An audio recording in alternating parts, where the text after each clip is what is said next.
ஆழிமழை கண்ணா ஒன்று நீ கைகரவேல் ஆழியுள் புக்கு முகந்து கொட ஆர்த்தேரி ஊழி முதல்வன் உருவன் போல் மெய்கருத்து பாழியன் தோளுடை பத்மநாபன் கையில் ஆழிபோல் மின்னி வலம்புரி போல் நின்று அதிர்ந்து தாழாதே சாரங்க முதைத்த சரமழை போல் வாழ உலகினில் பெய்திடாய் நாங்களும் மார்கழி நீராட மகிழ்ந்து ஏல் ஓர் எம்பாவாய்.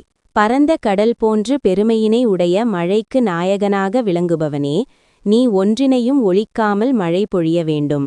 நீ கடலினில் புகுந்து அங்குள்ள நீரினை முகந்து கொண்டு மிகுந்த ஆரவாரத்துடன் ஆகாயத்தில் ஊழி முதல்வனாக விளங்கும் பரமனின் திருமேனியின் நிறம் போன்று கருத்து மேலே எழவேண்டும்.